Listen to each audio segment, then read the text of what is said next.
Pozdravljeni v oddaji Pregled tedna. Poglejmo si, kaj se je ta teden dogajalo v slovenski Istri in širše. Nad velikim igriščem osnovne šole Antona Ukmarja so dokončno uredili manjše igrišče z 2 večfunkcijskima igraloma. Gre za prvi dokončani projekt Mestne občine Koper med vsemi izglasovanimi v participativnem proračunu za letošnje in prihodnje leto. S tem je Markovec dobil dodatne rekreativne površine, ki bodo vsem ljubiteljem športa ponudile boljšo kakovost bivanja ter medgeneracijsko druženje. Igrali znamke Kompan sta iz cevne konstrukcije, služita pa zunanji uporabi in različnim telesnim vadbam, na primer dvigovanju, razteznim vajam, plezanju, lahko pa tudi igri otrok. Projekt je zahteval več gradbenih del, od utrditve površine do zagotovitve varne uporabe. Koprska mestna občina je za realizacijo projekta odštela 40 000 evrov, osnovna šola Antona Ukmarja pa je dodala še 10 000 evrov.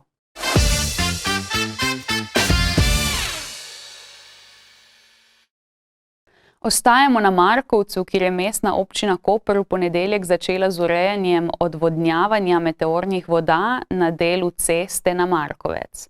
Vse do predvidoma konca junija bo na tem mestu veljala delna zapora prometa, torej med semaforiziranim križiščem ter cesto na Markovec 43. Promet bo potekal izmenično enosmerno, urejal ga bo namreč semafor. Povod za tovrstno ureditev so bile močnejše padavine, ki so večkrat poplavile kletne prostore stanovanjskih objektov. Projekt je sicer vreden 70 000 evrov, mestna občina Koper pa za konec vse udeležence v prometu prosi za upoštevanje prometne signalizacije in previdnost ter strpnost.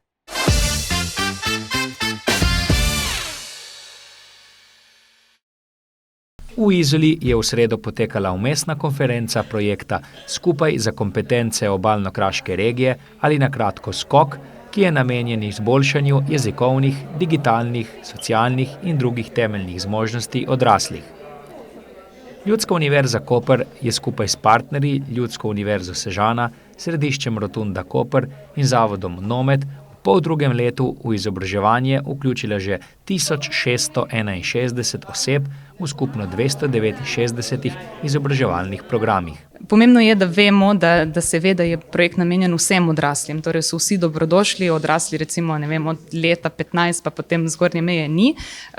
Prednost pa imajo tisti, ki so nižje izobraženi oziroma ki so zaključili največ srednjo šolo, tisti, ki so starejši od 55 let, ki so lahko zaposleni ali iščejo zaposlitev, tujci in pa zaporniki oziroma osebe, ki so v zavodih za prestajanje zaporne kazni. Posamezniki lahko izbirajo med programi tujih jezikov, usposabljani za digitalne in mehke veščine, trajnostnost, podjetnost in drugo. Posamezni programi pa trajajo povsem različno dolgo. Programov je veliko in tudi vedno znova nastajajo taki, da se čim bolj odgovarjajo na potrebe, ki jih imajo odrasli po nekem nadaljnjem izobraževanju. Tako da zaenkrat, če jih v grobem razdelimo, so nekako posvečeni razvoju jezikovnih kompetenc, torej tujih jezikov oziroma tudi maternega jezika, računalniških kompetenc, potem za zdrav življenjski slog, za neko trajnost in pa za en osebni razvoj. Zdaj, to je tak zelo, zelo širok pojem. Večinoma trajajo 40 šolskih ur, če pretvorimo to v nek bolj tak normalen jezik obremenjenosti, pride 2-krat na teden, recimo po 3 šolske ure, pa potem 1-2 meseca traja tečaj. Projekt se je začel oktobra leta 2023, traja pa bo vse do junija 2029.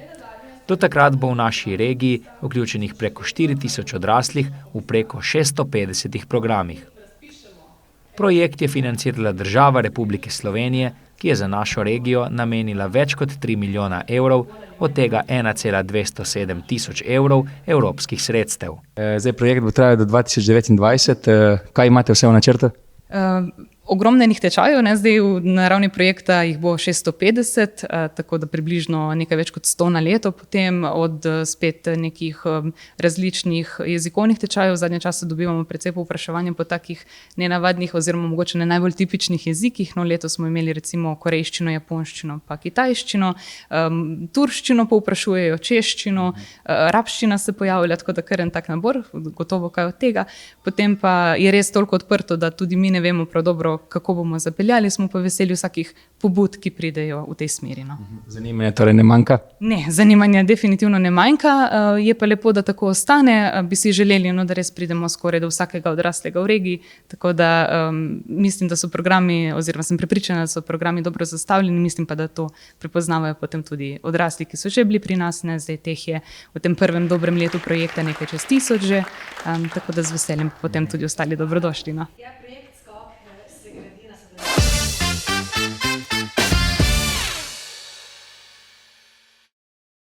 S 1. junijem se je uradno začela nova kopalna sezona, na Mestni občini Koper pa so skupaj z Marjetico z lepotnimi in vzdrževalnimi popravki poskrbeli za to, da bodo kopališča v poletje vstopila urejena ter varna za obiskovalce.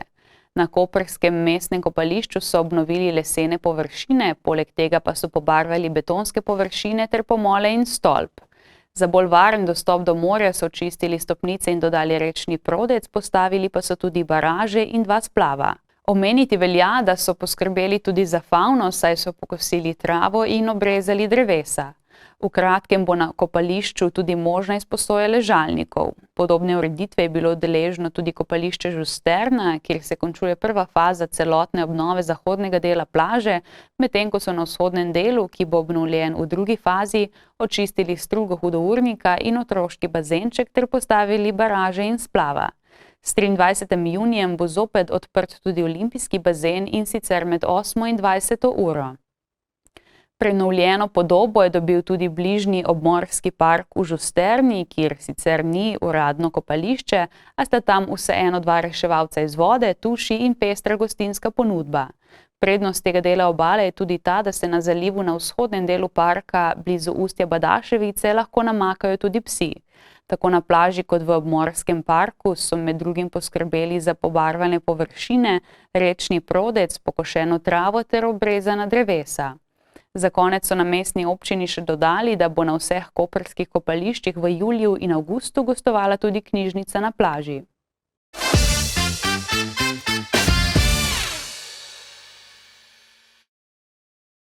Že več kot 15 let je Avditorij Portorož skupaj z občino Piran edini producent in organizator glasbenega festivala Melodije morja in sonca. V začetku julija bodo gostili že 44. edicijo, kjer se bo s svojimi skladbami predstavilo 14 izvajalcev. Nekaj letošnjih novosti so predstavili na torkovi tiskovni konferenci. Ohranjamo sistem povabljencev, 3 povabljenci, 3 posebne nagrade, MMS Legenda, MMS Autor, MMS Bodočnost, že ime pove, zakaj gre. Ohranjamo to boljše spoznavanje izvajalcev, se pravi kratki pogovori z njimi na odru, kar ni ravno tipično za slovensko televizijo običajno, ampak si to želimo, da jih ljudje spoznajo, plus predstavitveni videi v studiu Hendrix, kjer izvajalci akustično izvedejo na svojo starejšo skladbo in tudi refren novejše, tako da ga lahko poslušalci predpremierno slišijo in vidijo. In obenem se prepričajo, da to so ljudje, ki dejansko znajo peti, pisati in ustvarjati. Letos bomo temu dodali tudi en izsek refrena iz masterja pesmi, tako da bo moč v bistvu že pokukati v to, kako bo pesem kasneje zvenela na radijskih postajah, spet predpremierno na MMC RTV Slo. Velika novost pa bo tudi celotedensko dogajanje v prostorih zraven amfiteatra, ki so ga poimenovali MMS Radio Village oziroma virtualna radijska vas, kjer bodo vsak dan prisotne razne radijske postaje. In cel dan lahko prosto oddajajo tukaj, se družijo z izvajalci, imajo intervjuje z komorkoli, voditelji, režiserji in tako naprej. In dejansko po Sloveniji prenesejo ta občutek, da gre za festivalski teden, da festival je dogodek in ni samo televizijska oddaja. Obenem poglobimo ta naš dober odnos z radijskimi postajami, ki so vključene v glasovanje, ampak so pomembne, zato ker brez njih skladbe pač ne živijo. MMS briše tudi jezikovne meje. Letos se v tekmovalni program uvršča pesem v italijanščini, prisotna pa je tudi dvojezična skladba domače produkcije. Prenos festivala bo v sodelovanju z italijanskimi mediji letos razširjen še na frekvence Radia Trst A kot del čezmejnega projekta Transfront Aliera. Voditeljski par ostaja tradicionalen, in sicer Lorela Flego ter Mario Galunič, za neglasbeni del programa pa bo poskrbel Perica Jerkovič.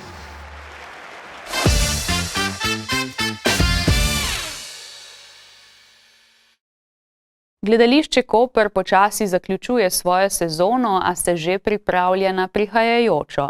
Do 13. junija poteka predvpis abonmajev za sezono 2025-2026. Večerni abonmaji bodo ponujali 7 predstav, od katerih bosta 2 izbirni. Jubilejna 25. sezona bo, vsaj tako upam, polna strasti. To je tudi njena rdeča nit. Strast odličnih zgodb, strast do dobrih zgodb, strast do igre, strast do življenja, strast do morja, od koder smo doma.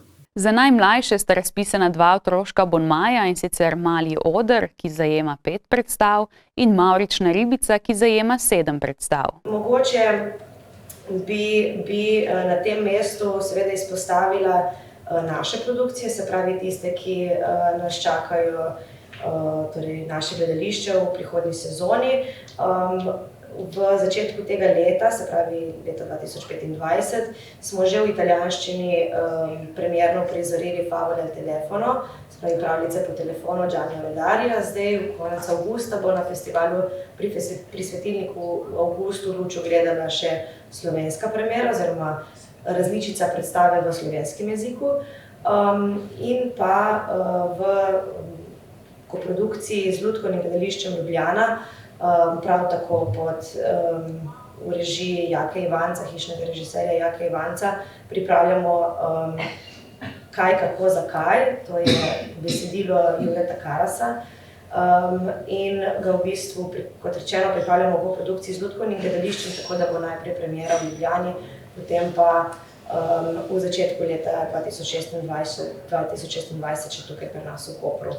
Jutri pa bo v koprskem gledališču potekala premiera kabarejske predstave Balkan Blues Kabaret.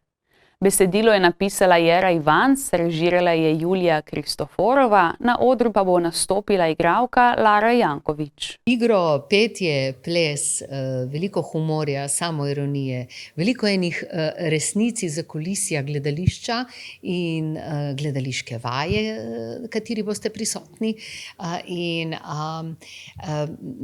veliko tudi kakšnih grenkih resnic, ki pa jih Nada, to je moj lik, ki vedno pravi, da umre zadnja, nekako premošča, ali kako bi rekla, slalomira z veliko mero humorja in samoironije.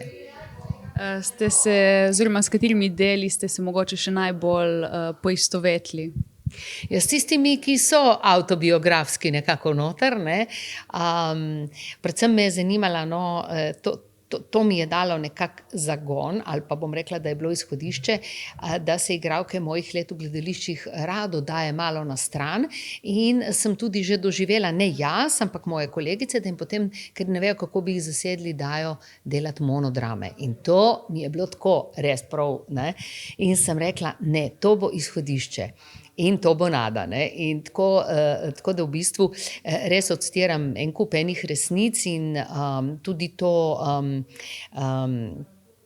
recimo, ko se krčijo sredstva, ko se reciklira od kostumov do scenografije, da nikoli ni denarja, da ne vem kaj, in recimo te stvari, veliko tem se dotikamo, ki so, recimo, zanimivo je to, da imam tudi scenografijo, dejansko sem jo potem tudi jaz reciklirala, in kostume iz mojih predstav, večinoma iz koprskega gledališča, in tudi scenografija, ne vem, iz predstave Živci, pa nekaj kostumov iz Noč bogov, pa tako naprej, tako da v bistvu sem jih nekako involvirala, ker so tudi te vloge del mene in o njih malo tudi govorim na nek način, in tako da to. Predstava bo hkrati otvorila festival Retrovizor, ki bo potekal vse do 19. junija. Na sporedu bodo še koncert Roka Matka in Obalnega komornega orkestra, predstava Laž Hrvaškega narodnega gledališča Zadar, na novo obnovljena predstava Začetek, Mlakarjeve Pegule, Indic hoče v Bronx in Ta veseli dan ali Matiček se ženi Mestnega gledališča ljubljanskega.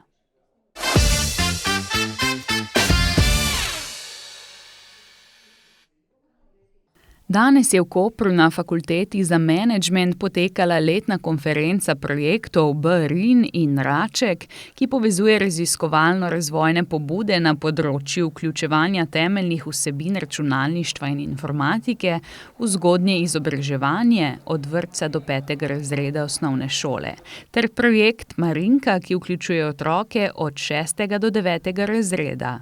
Gre za vsebine, ki jih naslavlja družba danes, pomenijo ključne temeljna znanja, ki jih potrebujejo otroci in učenci za to, da lahko smiselno in aktivno in predvsem varno delujejo v okolju danes. Torej, teme so izjemno aktualne, teme se dotikajo vseh vprašanj, ki jih dnevno slišimo v medijih, ampak odgovarjamo ne s strahom, ampak z znanjem. Na konferenci je Matjaž Kljun predstavil pomen računalniškega mišljenja. Ta veščina je pomembna, ker omogoči razumevanje digitalnega sveta in delovanje znotraj tega. Zato to ne sme biti le izbirna disciplina, ampak obvezna vsebina v kurikulumih osnovne in srednje šole. In s tem lahko rešujemo ne samo težave v računalniškem svetu, torej z znanji računalniškega mišljenja nismo programerji, nismo računalničarji, ampak se lahko s temi veščinami spopadamo z različnimi problemi, ki jih najdemo na vseh področjih, na naravoslovju, družboslovju, v umetnosti, v obrti, v glavnem vseh področjih življenja. 1400 otrok. Učitelji na šolah pripravljajo učne vsebine in scenarije, ki na igriv in zabaven način vključuje temeljne vsebine računalništva in informatike. Cilj je, da otroci postanejo ustvarjalni uporabniki digitalne tehnologije. Dejansko je to bodočnost in je prav, da se za to bodočnost poskrbi že od malih nog, tako da otroci v prvem triletju in potem kasneje spremljajo in delajo na tem znanju računalništva. Jaz verjamem, da je to nekaj, kar bomo morali prej ali slej uvesti tudi v šole. Nekatere države po Evropi to že imajo v svojih kurikulumih, mi še ne. Delamo cross-kurikularno, kar pomeni, da vključujemo v različna predmetna področja ta znanja, in ti trije projekti nam pri tem pomagajo. Jaz upam, da bomo nastavili en dober sistem, eno dobro mreženje tudi, da bodo naše izkušnje lahko šle tudi nadalje po Sloveniji in da bomo iz tega dobili tudi kaj sistemskega, na primer spremembo učnih načrtov pri posameznih predmetih. Projekt BRIN je v naš vrtec prinesel veliko novega znanja. Začeli smo s vključevanjem 2 oddelkov, nato še 2, naslednje leto nas bo 6 in ta mreža znanja se širi se v kolektivu, širi se med otroki in vključuje tudi starše. Tako da v bistvu vsi spoznavamo, kako pomembne so te vsebine v današnjem času, tudi v predšolskem obdobju. Projekt BRIN traja že od leta 2023, zaključil pa se bo leta 2026, projekta Raček in Marinka pa sta se začela letos. Do danes so izdelali več kot 110 učnih scenarijev, vsebine pa bodo tudi na spletu, da bodo do njih imeli dostop vsi učitelji in vzgojitelji.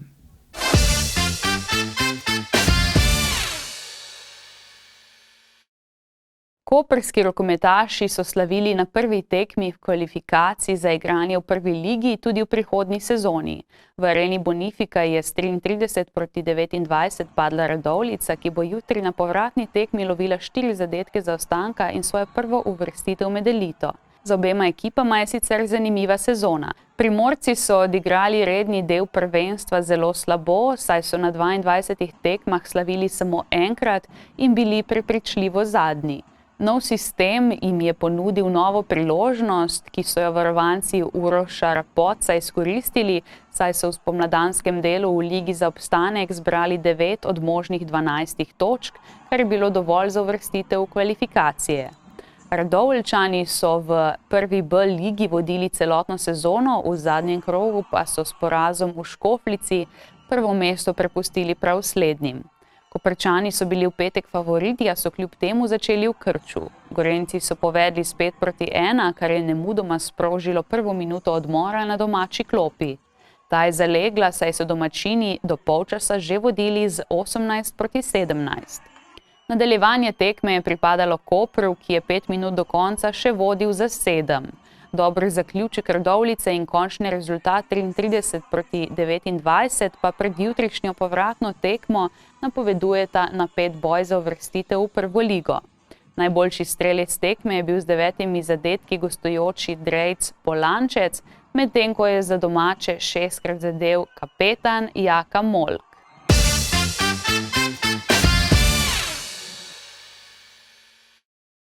Pomlad se preveša v poletje in na domača dvorišča se že vračajo nekatere zanimive živalce. Posnetek, ki nam ga je poslala gledalka Branka, prikazuje simpatični kači, ki se nastavljata soncu, pri tem pa si še malce ljubezensko nagajata. Poglejmo.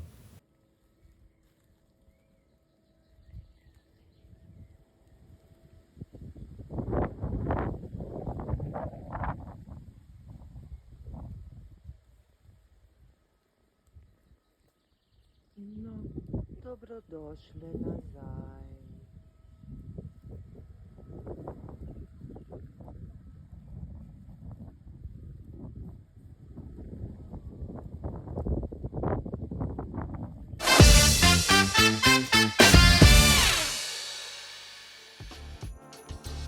Pozdravljeni v novi ediciji Kulturnega napovednika.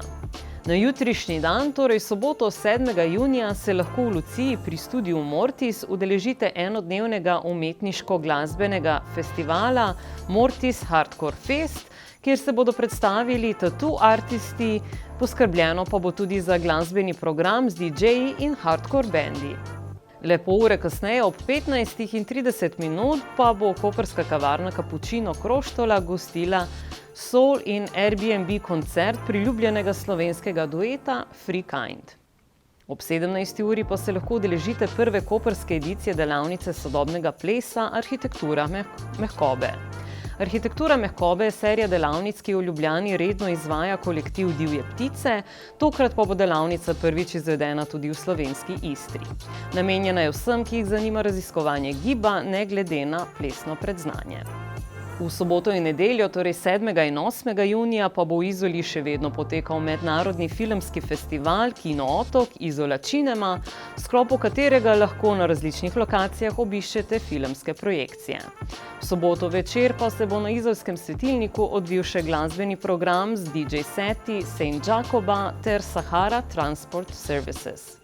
Na nedeljski večer ob 18. pa se bo v Auditoriju Portorož odvilo drugo srečanje obalnih pihalnih orkestrov, ki bo združilo lokalne pihalne sestave v slavnostnem koncertu. V ponedeljek 9. junija ob 20. uri pa bo Hangar Bar v Izoli gostil tematski stand-up večer, Črn večer, v katerem bodo nastopili Težki, The Eldar, Alen Borišek in Rok Smrekar. V sredo 11. junija pa se bo v Centru mladih odvila nova edicija Bunga stand-up večera, ki ga bo tokrat povezoval Gašper Bergant, nastopili pa bodo Dejan Ikovic, Buši, Nina Pečar, Andrej Krančec, Alen Masnak, pevec Anton in Jan David Klenjak. Na petkov večer pa se lahko ob 18:30 v amfiteatru Auditorija Portorož udeležite plesno-akrobatske predstave Zlatolaska športnega kluba Flip. Isti večer ob 20. pa bo gledališče Koper gostilo uprizoritev gledališke drame z naslovom Začetek po besedilu Davida Eldigerja v produkciji prav tako gledališča Koper. To je z naše strani vse, hvala za ogled in se vidimo prihodnji teden.